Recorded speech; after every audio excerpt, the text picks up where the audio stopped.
What if the most catastrophic defeat in military history was entirely self-inflicted? What if victory stood within reach, visible to everyone except the one man whose approval mattered most? In the frozen wasteland of the Eastern Front during the winter of 1942, Adolf Hitler made a series of decisions so catastrophically flawed that they transformed what his generals recognized as Germany's last realistic chance for victory into the beginning of an unstoppable spiral toward total destruction. This is not a story of battlefield tactics gone wrong or intelligence failures. This is the story of how absolute power, untethered from military reality, can doom an entire nation, even when the path to survival lies clearly illuminated before experienced eyes. The German Wehrmacht stood at a crossroads in 1942. After the shocking failure to capture Moscow in December 1941, after the brutal revelation that the Soviet Union would not collapse like France, after the entry of the United States into the war following Pearl Harbor, Germany's strategic situation demanded something unprecedented: flexibility, adaptation, and the willingness to pursue victory through operational brilliance rather than ideological rigidity. Hitler's generals, seasoned professionals who had orchestrated the stunning victories in Poland, France, and the Low Countries, finally saw with crystalline clarity what needed to be done. They understood that 1942 represented a narrow window of opportunity, perhaps the last chance to achieve a favorable outcome, before American industrial might fully mobilized and Soviet resistance hardened into something unbreakable. Yet at this critical juncture, when military expertise should have guided strategy, Hitler's interference reached levels that transcended mere meddling. He didn't just overrule his generals, he demolished the operational framework they had carefully constructed, replacing coherent strategy with a chaotic mixture of ideological obsession, personal pride, and a fundamental misunderstanding of warfare's realities. The tragedy of 1942 is that Germany's defeat was not inevitable. The path forward existed. Professional military minds identified it, planned for it, and prepared to execute it. But one man's ego would prove more destructive than any enemy army. The German military tradition, forged through centuries of European warfare, had produced by 1942 what many historians consider the most professionally competent officer corps in modern history. The Prussian military system, refined through the trials of the Napoleonic Wars, the wars of German unification and World War I, emphasized rigorous training, staff work, and operational flexibility. The concept of Auftragstaktik, mission-type tactics that granted field commanders significant autonomy to achieve objectives through their own initiative, had become deeply embedded in German military culture. Officers were trained to think independently, to adapt to changing circumstances, and to prioritize operational success over rigid adherence to predetermined plans. This tradition reached its apex in the interwar period with the development of combined arms warfare and what would later be called blitzkrieg. Officers like Heinz Guderian, Erich von Manstein, Franz Halder, and Friedrich Paulus represented the cutting edge of military thinking. They had studied the stalemate of World War I and developed operational concepts designed to restore mobility to warfare. Their success between 1939 and 1941 seemed to validate this approach. Poland fell in weeks. France, the mighty military power that had fought Germany to exhaustion in World War I, collapsed in just 6 weeks during the spring of 1940. Yugoslavia, Greece, and the initial phases of Operation Barbarossa demonstrated that German military doctrine, when properly applied, could achieve results that seemed almost miraculous. But by late 1941 and early 1942, these same generals faced a reality that their previous victories had not prepared them for. The Soviet Union had not collapsed. Despite losing millions of soldiers, despite surrendering vast territories, despite suffering defeats that would have destroyed any Western European army, the Red Army continued fighting. The winter counter-offensive before Moscow in December 1941 delivered a shocking blow to German confidence.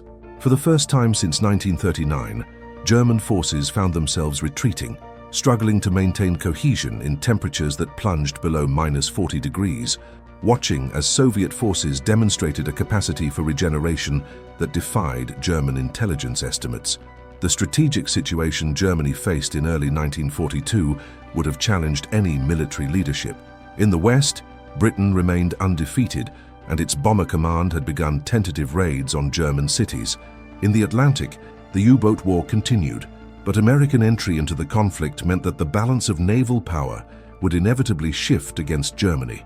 In North Africa, Erwin Rommel's Afrika Korps fought a seesaw campaign against British Commonwealth forces, achieving tactical brilliance, but struggling with the fundamental problem of logistics across vast desert spaces.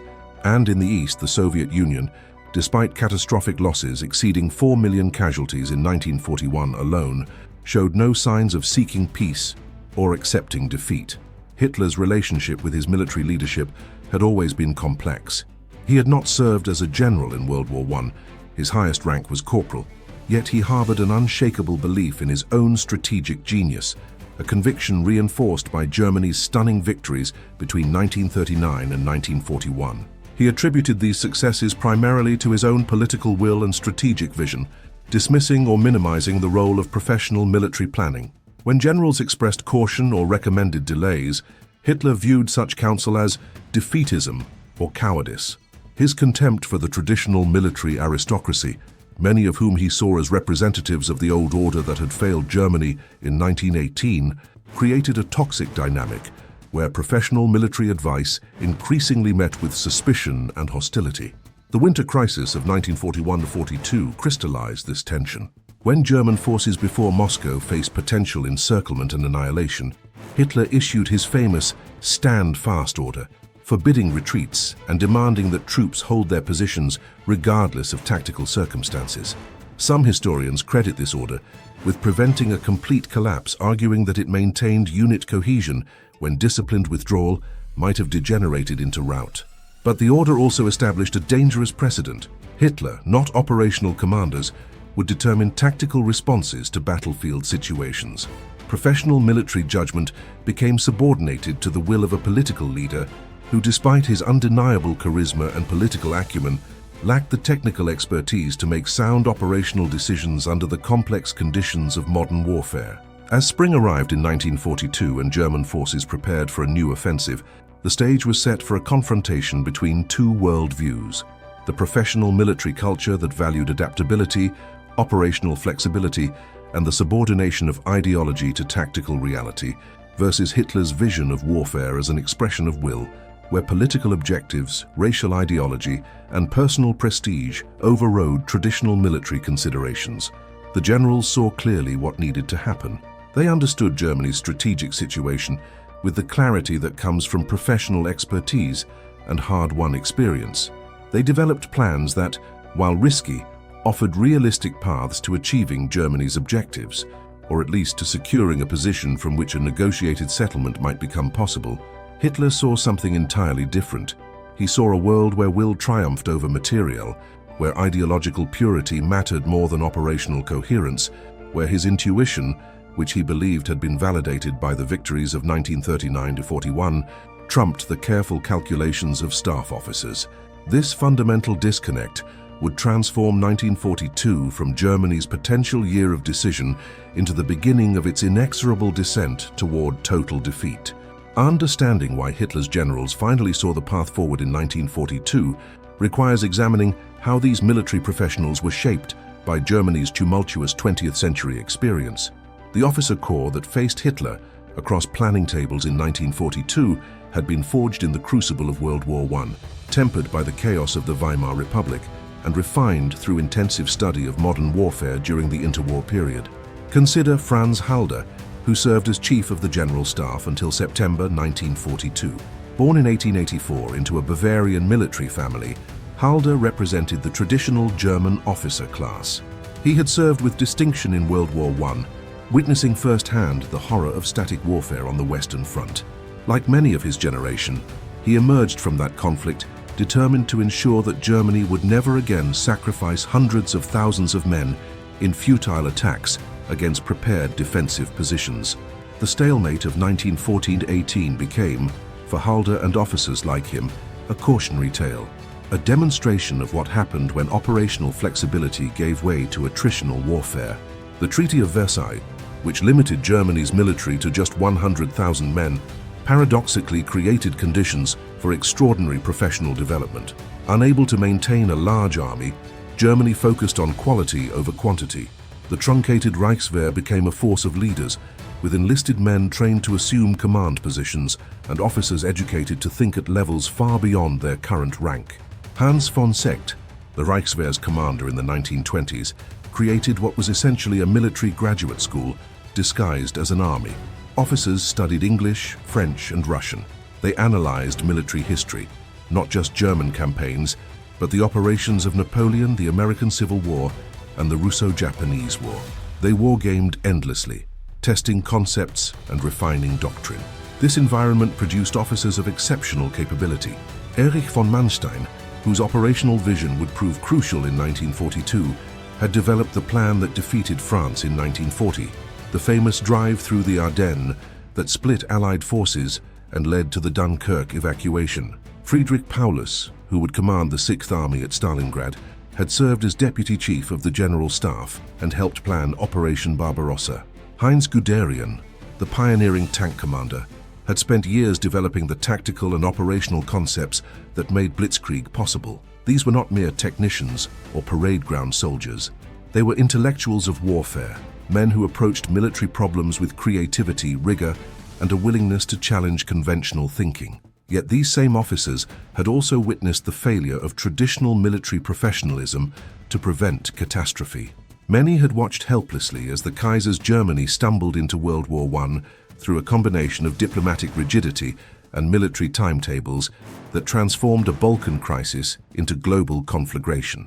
They had seen how the Schlieffen Plan, a masterpiece of military planning on paper, collapsed when confronted with the friction and chaos of actual warfare. They had observed how 4 years of trench warfare had devastated German society, ultimately leading to revolution, defeat, and national humiliation. These experiences created a profound ambivalence. On one hand, German officers believed deeply in military professionalism, in the application of systematic thinking to warfare, in the importance of careful planning and operational excellence. On the other hand, they had learned that military competence alone could not guarantee national survival. Political leadership mattered, grand strategy mattered, and sometimes traditional military wisdom needed to be challenged by unconventional thinking. This ambivalence helps explain why these professional officers initially accepted Hitler's leadership. He seemed to offer what the Weimar Republic had lacked: decisive action, national renewal, and a willingness to overturn the Versailles settlement that had so humiliated Germany.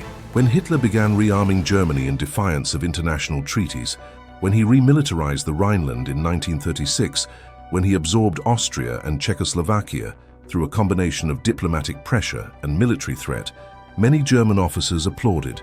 Here was a leader who understood power, who acted while others hesitated, who seemed to validate the military's importance to national greatness. The victories of 1939–41 reinforced this confidence.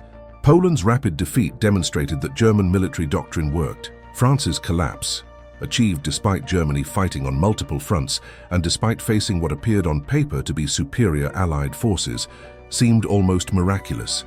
Even the early phases of Barbarossa, when German armies encircled and destroyed entire Soviet army groups, suggested that Hitler's boldness combined with German military professionalism created an unstoppable combination. But the failure before Moscow in December 1941 shattered this illusion. For the first time, Hitler's strategic judgment had led to disaster. He had insisted that the Soviet Union would collapse after a single campaign season. He had dismissed intelligence reports suggesting that Soviet industrial capacity and manpower reserves far exceeded German estimates.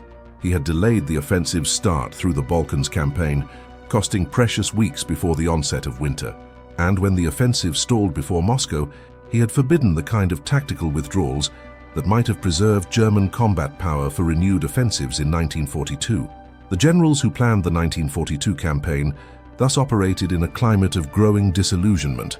They had seen their professional judgment vindicated repeatedly at the operational and tactical levels, but they had also witnessed how strategic miscalculation, ideological rigidity, and political interference could transform operational success into strategic failure.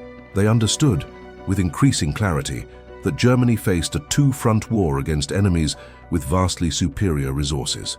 Britain and the United States together commanded industrial capacity that dwarfed Germany's.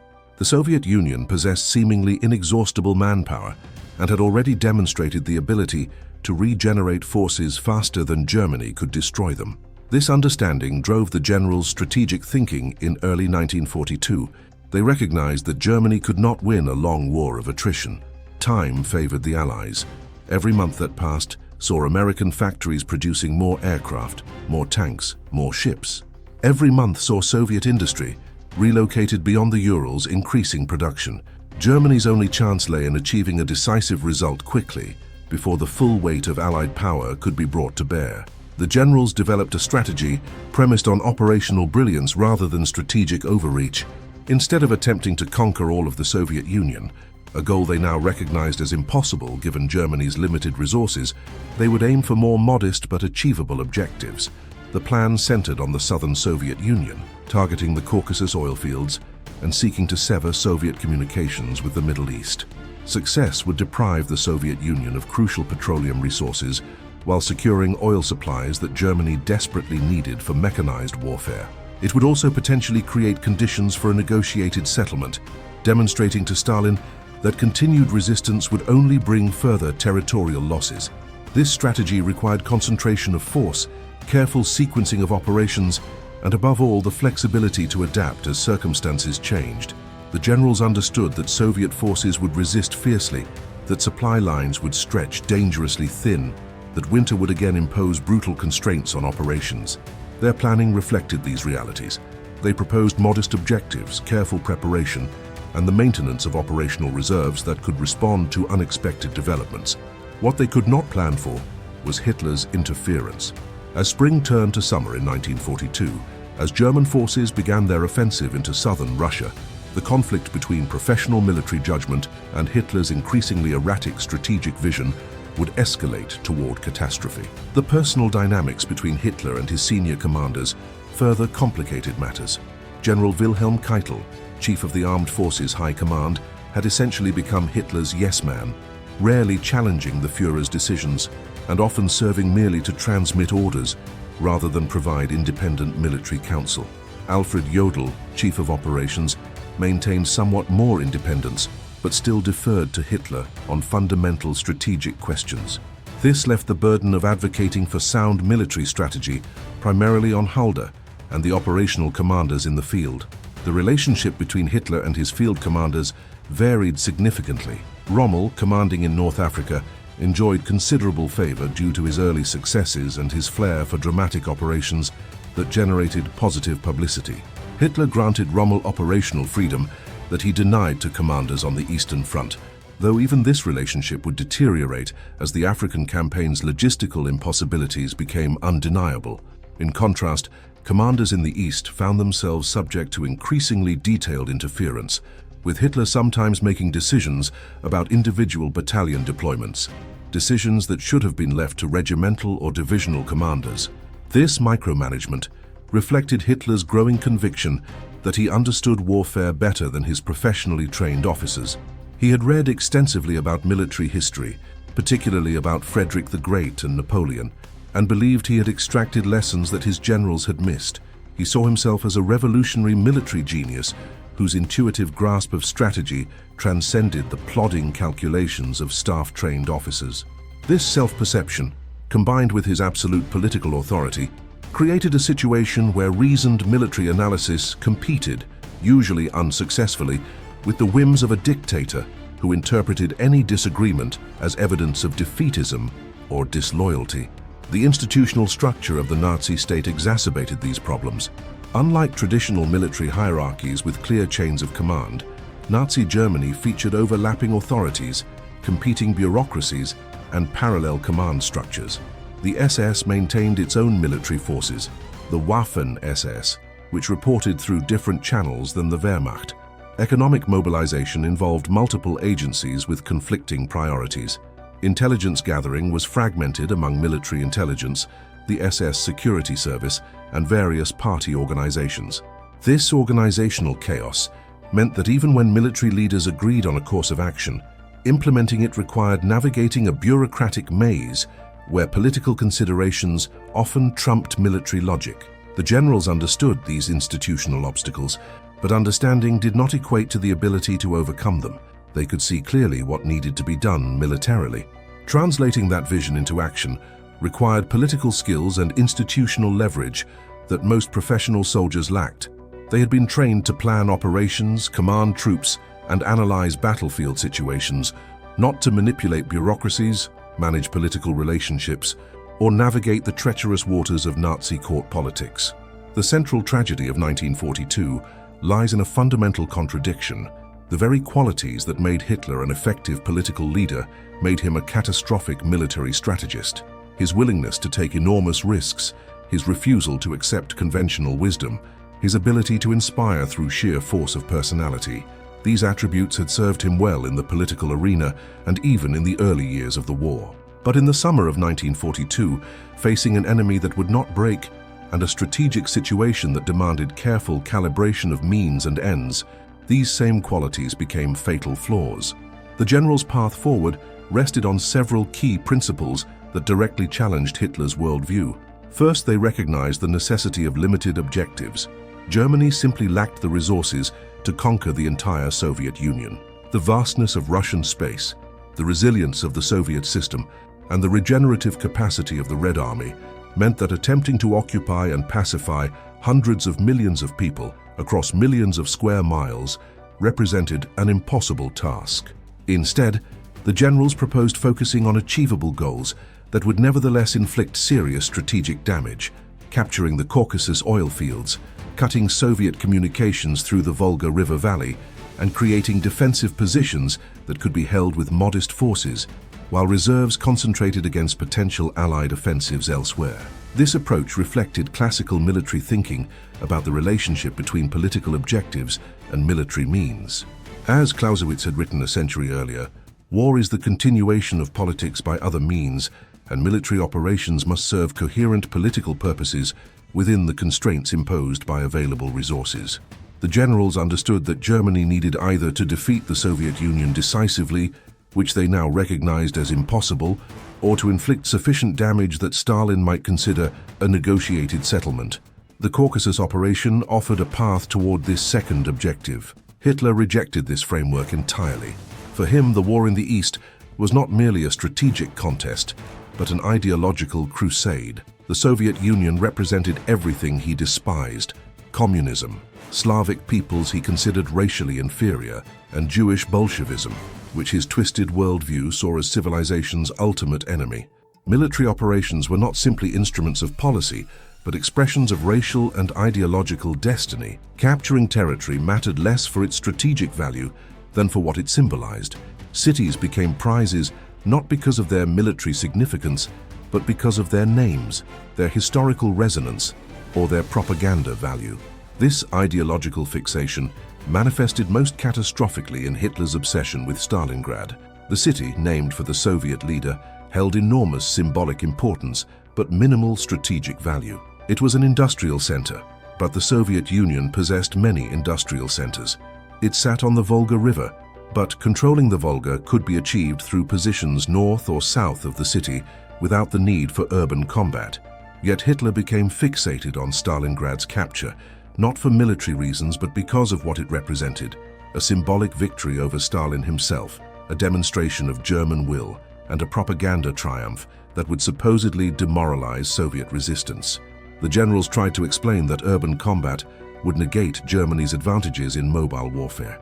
German tactical doctrine emphasized maneuver, combined arms operations, and the exploitation of open terrain where tanks, motorized infantry, and air support could work in concert. Stalingrad represented the opposite: a dense urban environment where these advantages disappeared, where combat degenerated into savage building-to-building fighting, where German superiority in equipment and training counted for less than simple numerical superiority and willingness to absorb casualties. Friedrich Paulus, commanding the Sixth Army, understood these realities.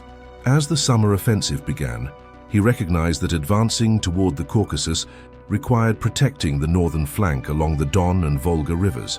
Stalingrad sat at the junction of these rivers, and securing the city's western approaches made operational sense.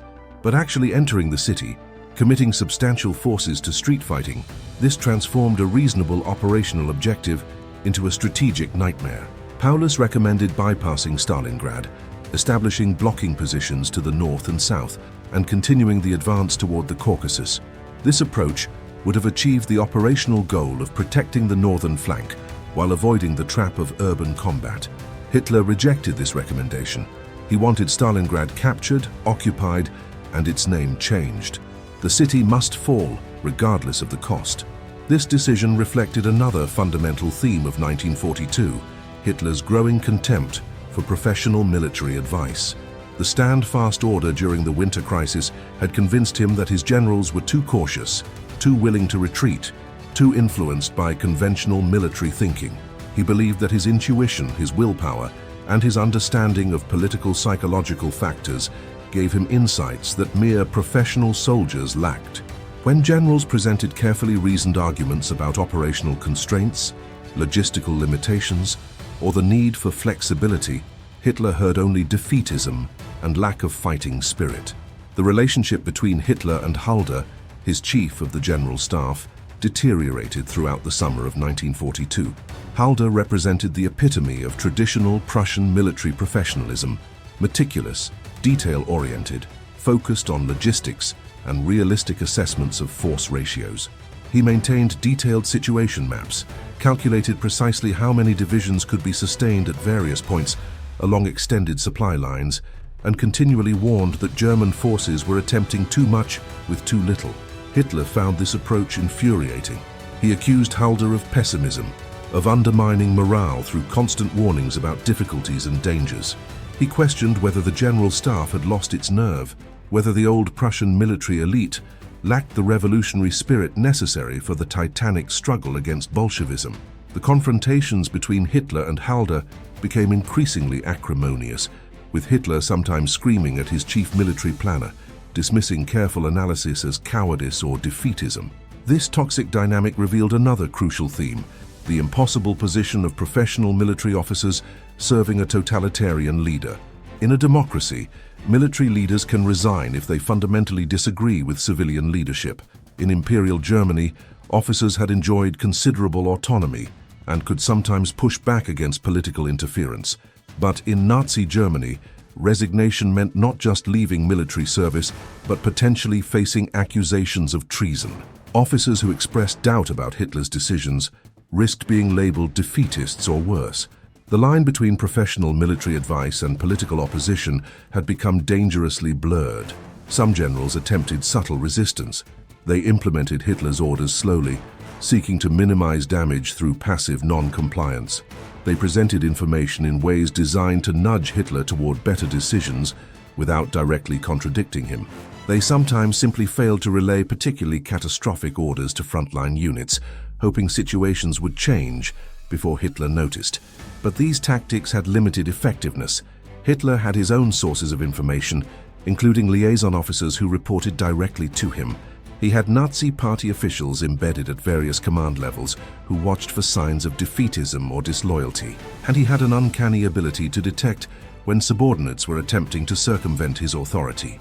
The summer of 1942 thus saw a peculiar form of warfare by committee, where military operations reflected not coherent strategic planning, but the outcome of bureaucratic struggles between Hitler and his generals. Forces would be ordered to advance toward one objective, then redirected toward another as Hitler's attention shifted. Units would be pulled from one sector to reinforce another, often at times when they were on the verge of achieving local success. Strategic reserves would be committed piecemeal rather than concentrated for decisive effect. The operational plan for the summer offensive, designated Case Blue, illustrated these contradictions. The plan initially reflected sound military thinking. German forces would advance along two axes toward the Caucasus, protecting their northern flank along the Don River, while their main forces drove south toward the oil fields. The plan recognized logistical constraints, outlined phases for the offensive, and identified decision points where operations might need to be adjusted based on Soviet responses. But Hitler almost immediately began modifying the plan. He divided forces between multiple objectives, demanding simultaneous advances that stretched German logistics to the breaking point. He reassigned units based on temporary developments rather than the overall operational framework. Most fatally, He elevated Stalingrad from a secondary objective to the campaign's centerpiece, transforming what should have been a mobile war of maneuver into a grinding urban battle of attrition. The generals watched this unfolding disaster with growing horror. They could see with professional clarity exactly where Hitler's decisions were leading. They understood that committing major forces to Stalingrad, while other units advanced toward the Caucasus, created a situation where Germany lacked sufficient strength for either objective. They recognized that overextended supply lines, stretched across hundreds of miles of Russian steppe, created vulnerabilities that Soviet forces would inevitably exploit. They knew that the Romanian, Hungarian, and Italian armies protecting the northern flank lacked the equipment, training, and motivation to withstand serious Soviet attack. Yet despite seeing the catastrophe approaching, despite understanding precisely how Hitler's interference was dooming the offensive, the generals found themselves unable to prevent it. Some tried direct confrontation. Halder presented detailed analyses demonstrating why the campaign could not succeed as currently configured. Others attempted more subtle approaches, suggesting modifications that might salvage the situation without directly challenging Hitler's authority. A few simply followed orders while privately expressing resignation about the likely outcome. This helplessness in the face of impending disaster represents perhaps the most haunting theme of 1942. The knowledge that catastrophe is approaching, the understanding of exactly how it might be prevented, and the inability to act on that knowledge because institutional structures, political constraints, and personal fear prevent effective intervention. The generals saw the path forward. They understood what needed to happen. But between vision and action stood an obstacle they could not overcome: absolute power wielded by a leader increasingly detached from military reality. The disconnect between Hitler's strategic vision and operational reality became even more pronounced as the summer progressed. While German forces achieved impressive tactical gains, capturing vast territories and inflicting heavy casualties on Soviet forces, these successes masked fundamental weaknesses. German losses, while smaller than Soviet casualties in absolute terms, represented a higher percentage of Germany's limited manpower pool. Equipment losses could not be replaced at rates matching Soviet production. Most critically, the geographic scope of operations meant that German forces became progressively more dispersed, creating gaps in the line that could only be filled by less reliable Allied units. Hitler interpreted tactical success as validation of his strategic approach. When German forces captured Rostov-on-Don in late July 1942, opening the gateway to the Caucasus, Hitler became even more convinced of his own military genius. He dismissed warnings from his generals as the timid council of men who lacked the vision to see what audacity could accomplish. The fact that German soldiers were winning battles proved in Hitler's mind that his strategy was sound. What he failed to grasp was that tactical excellence was being squandered in pursuit of operationally incoherent objectives. The generals understood something Hitler refused to acknowledge. In modern mechanized warfare, tactical victories matter only insofar as they contribute to operational and strategic success. Capturing a city means nothing if doing so exhausts your forces and leaves them vulnerable to counterattack. Advancing rapidly sounds impressive, but becomes meaningless if supply lines cannot sustain the advance. Destroying enemy formations achieves little if the enemy can regenerate losses faster than you can inflict them. These principles, fundamental to military science, seemed invisible to Hitler, who measured success in square kilometers captured and cities occupied, rather than in the more abstract but more meaningful metrics of relative combat power and strategic position. This fundamental incomprehension extended to Hitler's understanding of logistics. Professional military officers know that logistics, the unglamorous work of ensuring that fighting forces receive fuel, ammunition, food, and replacement equipment, ultimately determines what operations are possible. No amount of tactical brilliance can overcome logistical impossibility. The Wehrmacht's logistics system, designed for the shorter supply lines of Central European warfare, struggled to support operations deep in the Soviet Union. Every kilometer that German forces advanced stretched supply lines further, requiring more trucks to move supplies across greater distances, consuming more fuel for transportation rather than combat operations. The generals repeatedly tried to explain these constraints to Hitler. They showed him calculations demonstrating that the Sixth Army at Stalingrad, if fully committed to urban combat, would require specific quantities of ammunition, food, and fuel delivered daily. They demonstrated that the roads and rail lines leading to Stalingrad could not sustain this level of supply. They warned that committing forces to the city would create a logistics bottleneck that would prevent supporting other operations. Hitler dismissed these warnings as pessimistic staff calculations that ignored the power of will and determination. This contempt for logistics expertise reflected a broader pattern in Hitler's thinking, the belief that material factors mattered less than psychological and ideological forces. He had seen German forces overcome apparently superior Allied armies in France. He had witnessed how rapid advances could demoralize enemies and lead to collapses disproportionate to actual military defeats. He believed that Soviet morale remained fragile, that one more blow might trigger the system's complete breakdown. From this perspective, warnings about logistics seemed like excuses, rationalizations for timidity, rather than legitimate constraints on operations. The generals knew better. They had studied military history and understood that no army, regardless of tactical skill or ideological fervor, could fight without supplies. Napoleon's Grande Armée had been the finest military force in Europe in 1812, led by history's greatest operational commander, but it had still been destroyed in Russia when logistics broke down. The German army in World War I had achieved stunning tactical victories in 1918, only to run out of supplies and collapse as Allied materiel superiority ground down German resistance. These lessons suggested that Hitler's contempt for logistics would lead to disaster, but conveying these lessons to Hitler proved impossible. He had constructed a worldview where his intuition trumped expertise, where political will overcame material constraints, where the rules that governed ordinary military operations did not apply to a movement as historically significant as National Socialism. The generals could present facts, but facts could not penetrate a belief system that attributed Germany's previous failures to insufficient will rather than material inadequacy. Hitler had decided that 1942 would see Germany achieve decisive victory in the East. Any evidence suggesting this goal was unattainable became, in his mind, proof of defeatism rather than reasonable military analysis. What, then, was the path forward that Hitler's generals saw so clearly? What strategy might have offered Germany, if not victory in 1942, at least the possibility of avoiding total defeat? Understanding their vision requires reconstructing the operational and strategic thinking that informed their planning, stripped of Hitler's ideological interference and strategic dilettantism. The core insight of professional German military thinking in 1942 centered on the concept of sequential operations toward limited objectives. Instead of attempting the impossible, conquering the entire Soviet Union, Germany would focus on achievable goals that nevertheless inflicted serious strategic damage. The Caucasus oil fields represented the ideal target. Their capture would provide Germany with desperately needed petroleum resources while depriving the Soviet Union of fuel essential for mechanized warfare.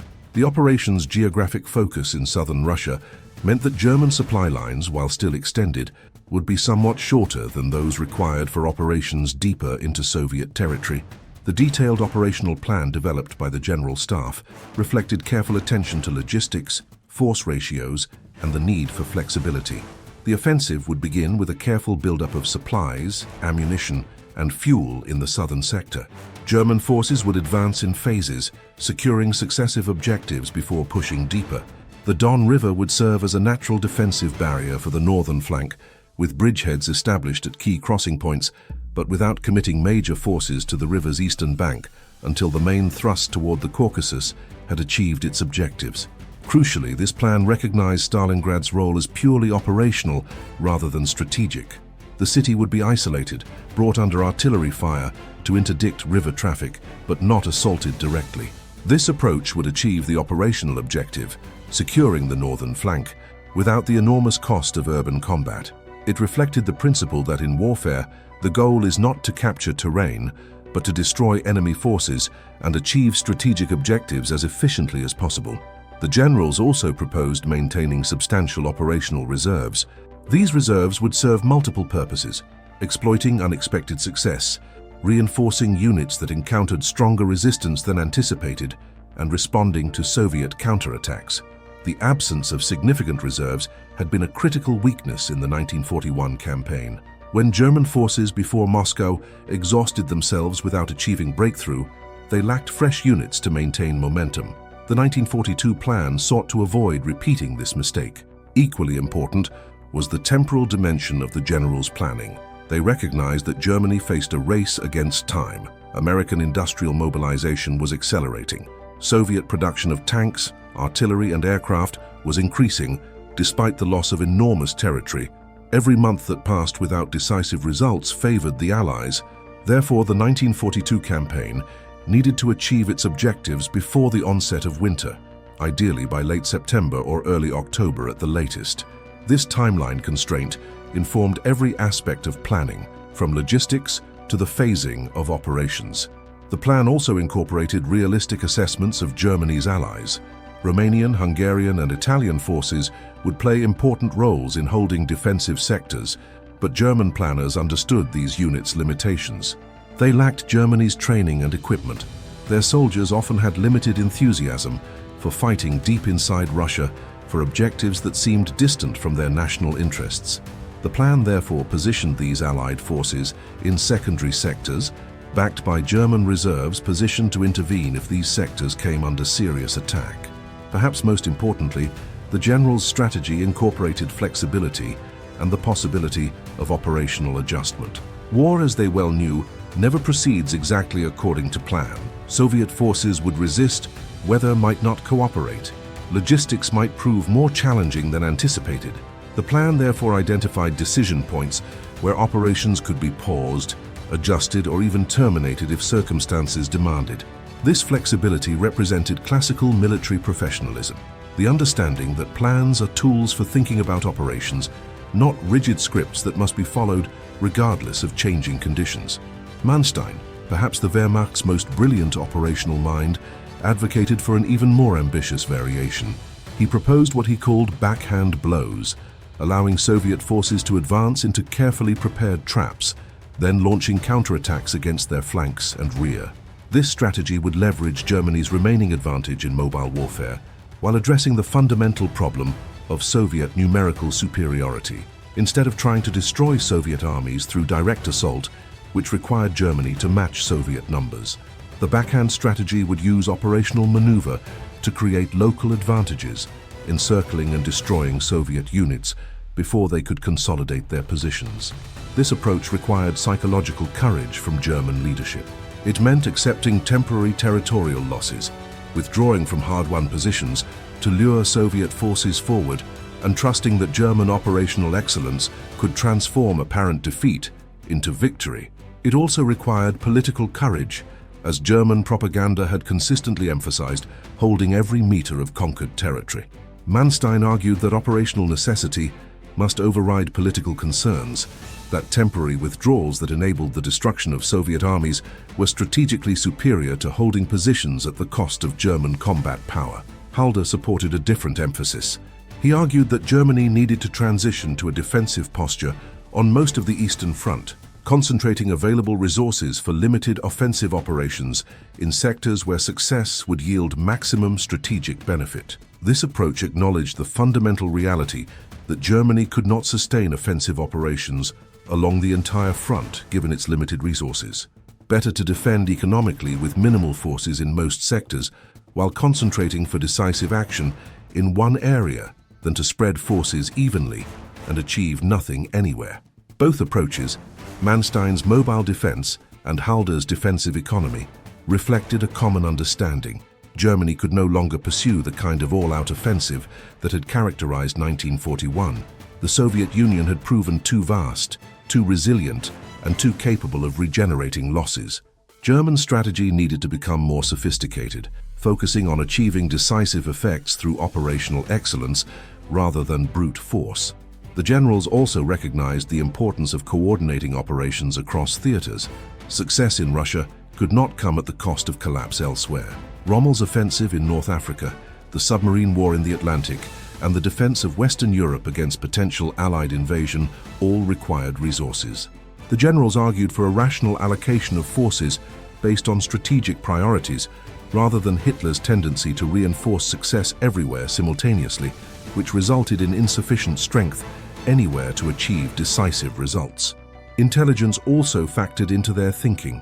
German military intelligence had badly underestimated Soviet capabilities in 1941, contributing to the failure before Moscow. By 1942, intelligence officers had developed more accurate assessments of Soviet industrial capacity, manpower reserves, and the Red Army's improving tactical competence. The generals wanted strategy to reflect these realities, rather than Hitler's ideological conviction that the Soviet system would collapse under pressure. Finally, the generals understood that military operations needed to serve coherent political objectives. War is not an end in itself, but an instrument of policy. The question was not simply whether German forces could capture territory, but whether military success would translate into political outcomes favorable to Germany. The Caucasus operation made sense precisely because it combined military feasibility with clear strategic benefits: oil for Germany, denial of resources to the Soviet Union, and potential leverage for negotiated settlement. A particularly innovative proposal came from General Georg Thomas, who headed the War Economy and Armaments Office. Thomas argued for a radical shift in German economic strategy. Rather than continuing the inefficient economic system that had characterized the early war years, Germany should implement total economic mobilization similar to what the Soviet Union and Britain had already achieved.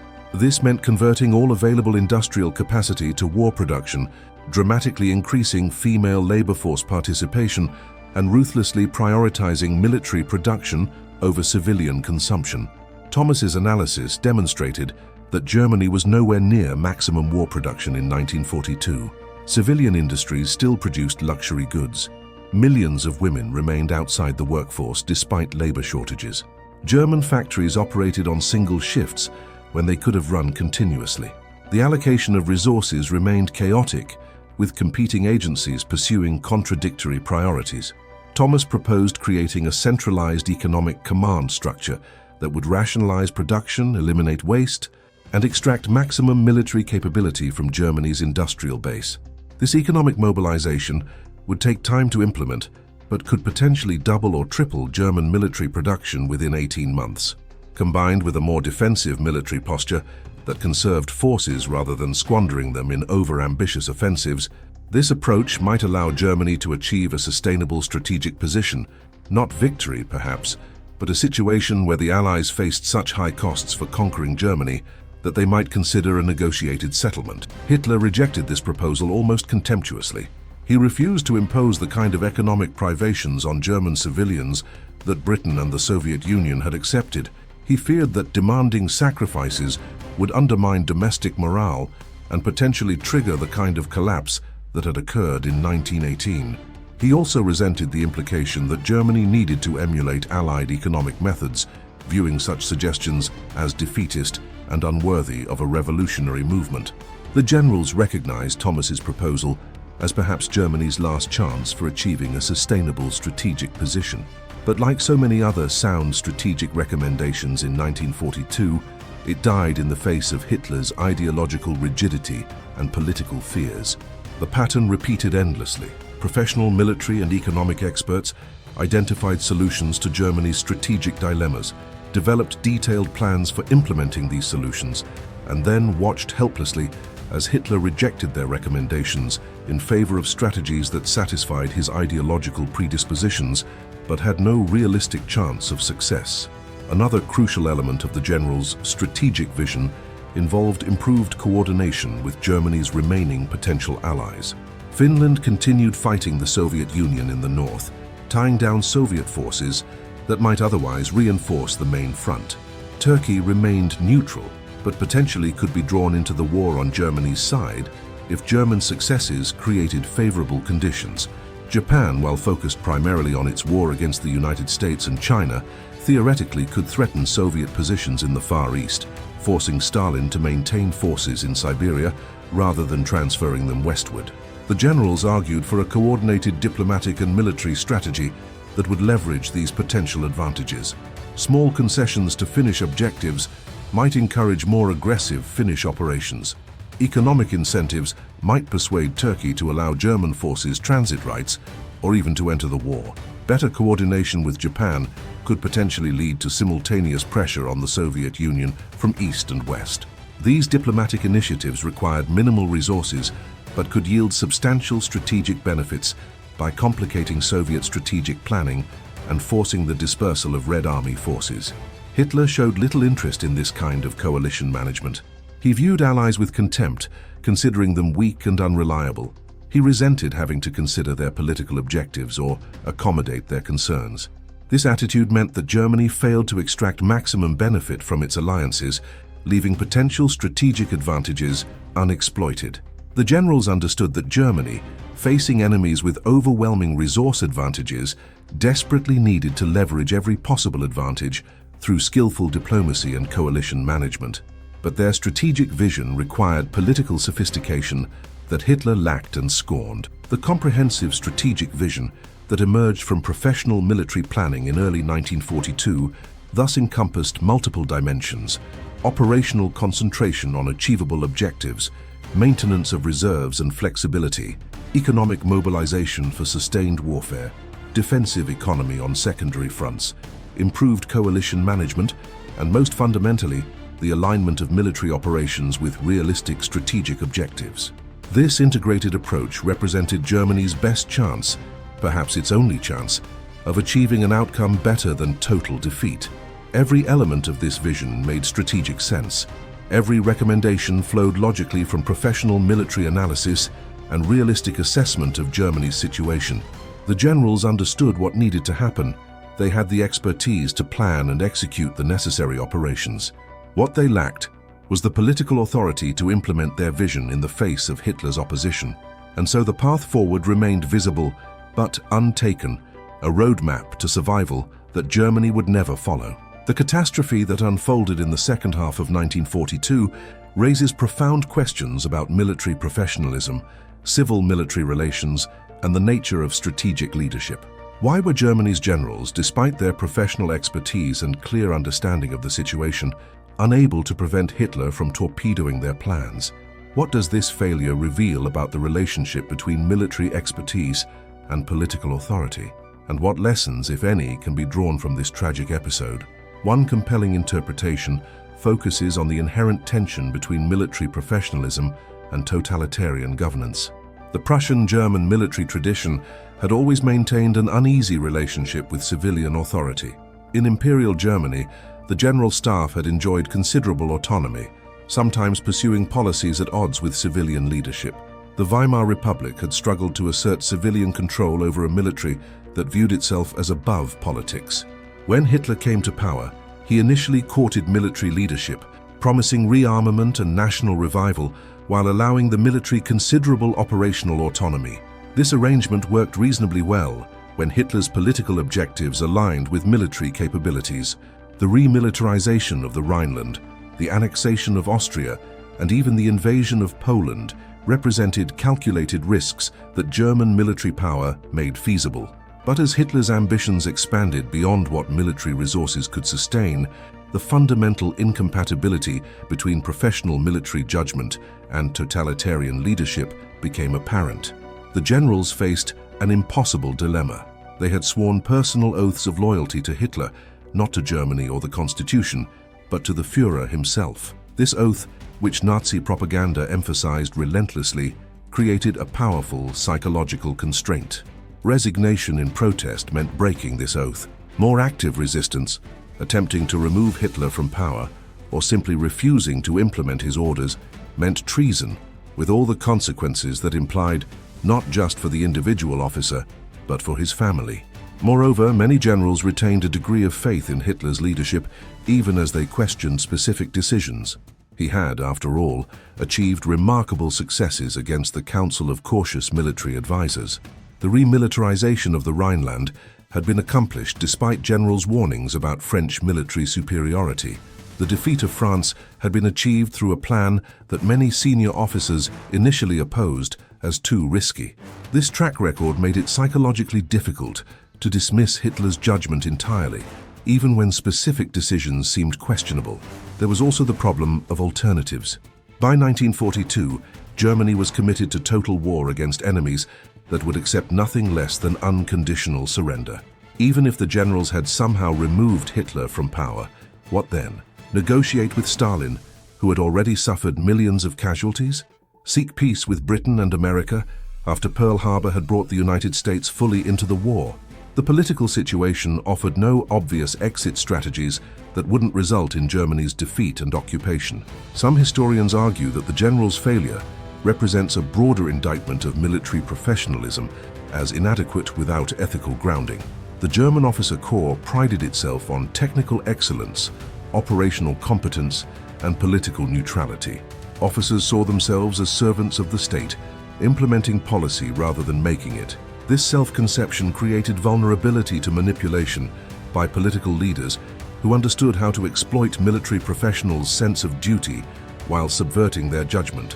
The Wehrmacht's complicity in Nazi atrocities further complicates moral assessment.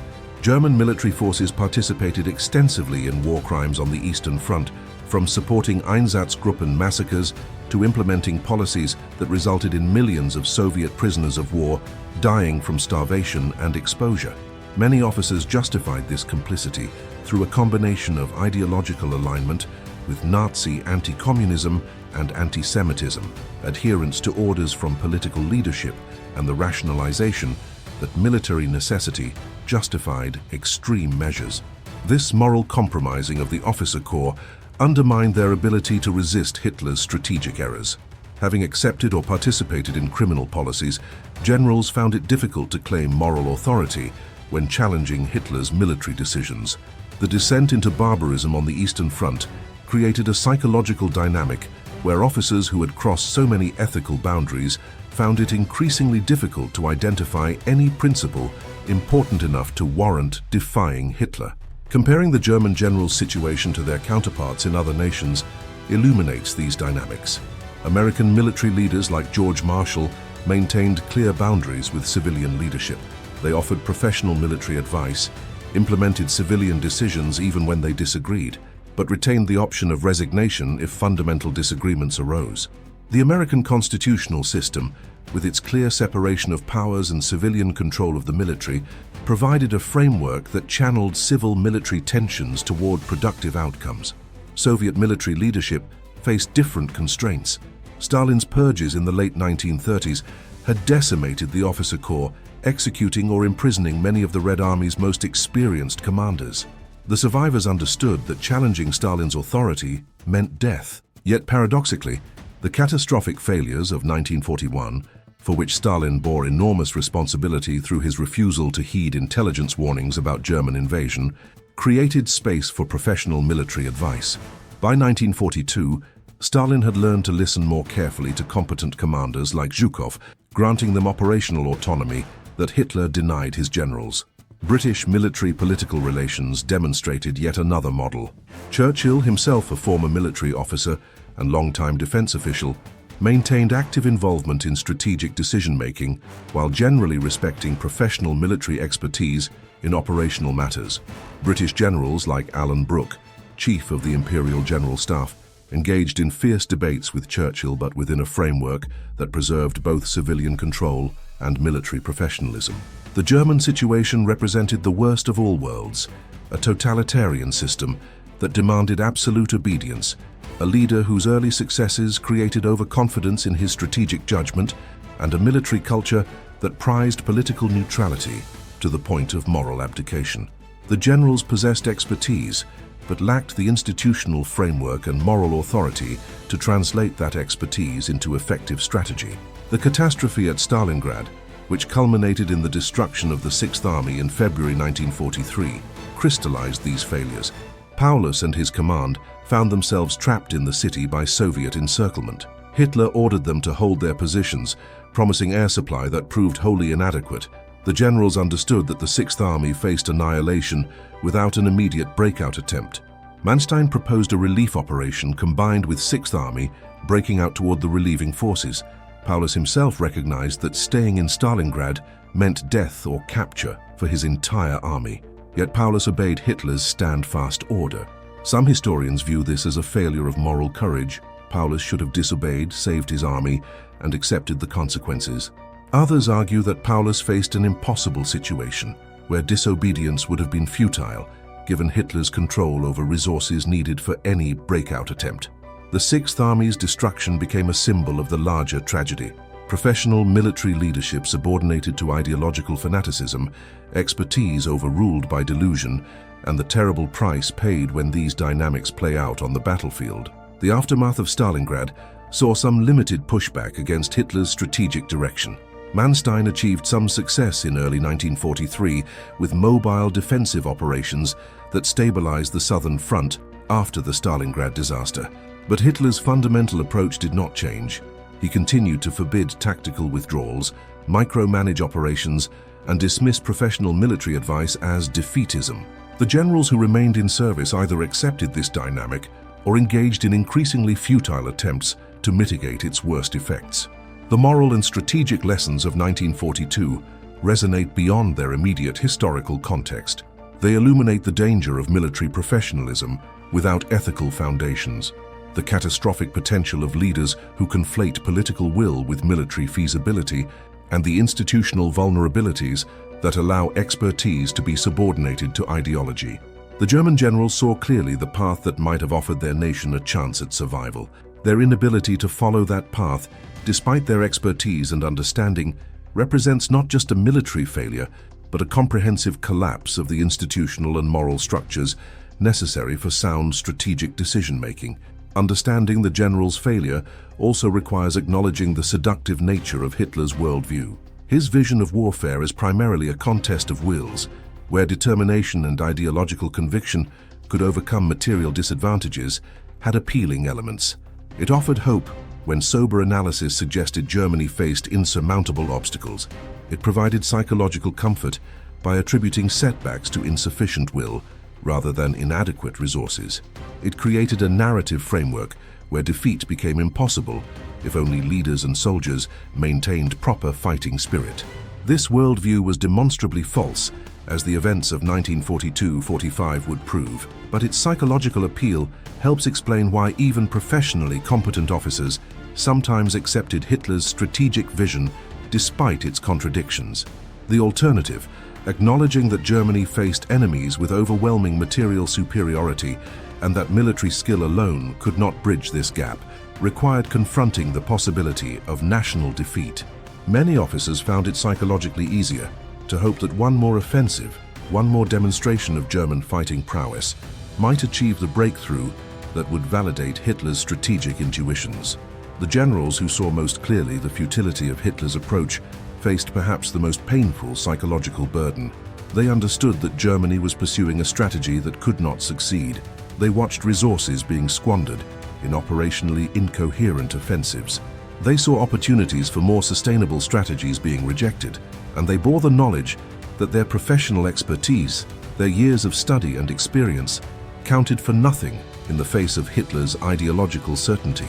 This combination of clarity about what should be done and powerlessness to implement it created a form of cognitive dissonance that some officers never fully resolved. The German summer offensive of 1942 began with such promise.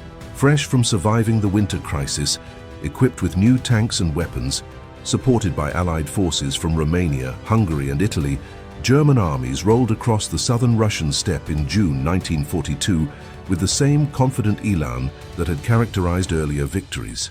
For a few weeks, it seemed that the Wehrmacht's operational excellence might yet deliver the decisive results that had eluded them in 1941. Soviet forces retreated, German spearheads advanced rapidly, and the Caucasus oil fields, the campaign's ultimate objective, appeared tantalizingly within reach. But the promise was illusory. Even as German forces achieved tactical successes, the fundamental contradictions in Hitler's strategic direction guaranteed eventual catastrophe. By insisting on Stalingrad's capture, while simultaneously demanding advance toward the Caucasus, Hitler divided German forces between two objectives when they lacked the strength to achieve even one. By forbidding tactical flexibility and defensive economy, he forced German units to hold extended positions they could not adequately defend. By dismissing logistical warnings as defeatism, he created supply situations where frontline troops lacked fuel, ammunition, and food at critical moments. The generals watched this unfolding disaster with the clarity of professional expertise. They understood exactly how Hitler's interference was compromising the campaign. They predicted, with depressing accuracy, where the weaknesses in the overextended German position would be exploited. When Soviet forces launched Operation Uranus in November 1942, encircling the Sixth Army at Stalingrad, German staff officers were not surprised. They had warned for months that the weak Romanian armies protecting the northern flank could not withstand serious attack, that committing the Sixth Army to Stalingrad urban combat deprived Germany of the mobile reserves needed to respond to Soviet counteroffensives, that the entire operational configuration invited exactly the kind of encirclement that occurred. Stalingrad's fall in February 1943, with the surrender of 91,000 German soldiers, including 24 generals, represented more than a military defeat.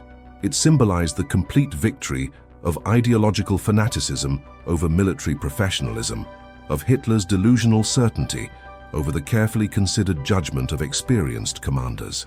The path forward that the generals had seen so clearly in early 1942, limited objectives, operational flexibility, concentration of force, maintenance of reserves, alignment of means with ends, had been abandoned in favor of a strategy that combined operational overstretch with tactical rigidity, a combination virtually guaranteed to produce disaster.